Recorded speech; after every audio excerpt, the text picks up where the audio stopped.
Hi friends, welcome to my channel. Karthika Deepam episode ముందుగానే ఏం జరిగిందో చూసేయండి. మరి ఈరోజు దీప జ్యోత్స్న పుట్టినరోజుల నాడు గుడికి తీసుకువెళ్తారనమాట. సుమిత్ర గారు గుడిలో జ్యోత్స్న పేరు మీద అర్చన చేయిస్తారు. అలాగే దీప పుట్టినరోజు అని దీప పేరు మీద కూడా అర్చన చేయిస్తారనమాట. ఇంకా ఆ తర్వాత ప్రదక్షిణాలు చేయమని చెప్తే జ్యోత్స్న నేను ఇప్పుడు దాకా చేశాను కదమ్మా, కాళ్ళు నొప్పులు వస్తున్నాయి, ఇంకా చేయలేను, తర్వాత చేస్తాను అంటే దీప వెళ్ళి ప్రదక్షిణాలు చేస్తుంది.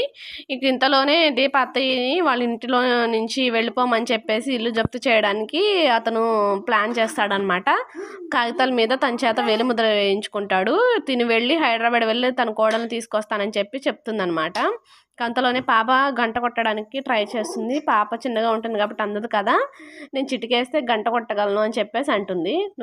సరే చిటికేస్తే గంట కొడతావా, చూద్దాం కొట్టవే అని చెప్పి జ్యోత్స్న అంటుంది అనమాట. ఇంక అంతలోకి చిటికేస్తూ కార్తీక్ అనగానే కార్తీక్ పైకెత్తుకుంటాడు, గంట కొడుతుంది శౌర్య. ఇక దీప ప్రదక్షిణాలు చేస్తూ ఉండగా గుడిలో సుమిత్రమ్మ గారి మీద దాడి చేసిన వ్యక్తిని బంటుతో మాట్లాడుతుంటే దీప చూస్తుంది అనమాట. కంగారుగా పరిగెత్తుకుంటూ వచ్చి, అమ్మగారు ఆ రోజు మీ మీద దాడి చేసిన వ్యక్తి ఇక్కడే ఉన్నాడు, బంటుతో మాట్లాడుతున్నాడు అని చెప్పి తీసుకొస్తుంది వాళ్ళని. ఇంకా కార్తీక్ వచ్చి అడుగుతాడు అనమాట, మనం వెతుకుతున్న మనిషితో నీకేం పనిరా చెప్పు, ఎందుకు అతనితో మాట్లాడుతున్నావు అని అడుగుతాడు. అతను హాస్పిటల్కి దారి ఎక్కడ అని చెప్పేసి అడిగాడు, అందుకే చెప్తున్నాను అని చెప్పేసి తప్పించుకుంటాడు అనమాట అతను. ఇంకా ఆ తర్వాత దీప అలానే చూస్తూ ఉంటుంది, ఇంకా అబ్జర్వ్ చేస్తుంది అన్నమాట బంటుని.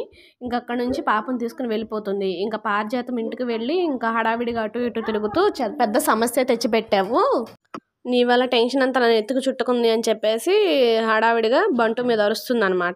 ఇక ఆ తర్వాత దీప కిచెన్లోకి వెళ్ళి వంట చేయడానికి ప్రిపేర్ చేస్తూ ఉంటుంటే సుమిత్రమ్మ గారు కూడా కిచెన్లోకి వెళ్ళి దీపకు హెల్ప్ చేద్దామని చెప్పేసి వెళ్తారు. పని మనిషిని పక్కకు పంపిస్తుంది అనమాట. ఇంకా దీప గురించి ఎలా అయినా అడిగి తెలుసుకోవాలని చెప్పేసి సుమిత్రమ్మ గారు అనుకుంటారు. నేను ఒకటి అడుగుతాను చెప్తావా అంటే, అడగండి అమ్మగారు అని చెప్పేసి దీప అంటుంది. సో ఫ్రెండ్స్, ఇది ఈరోజు జరిగిన ఎపిసోడ్.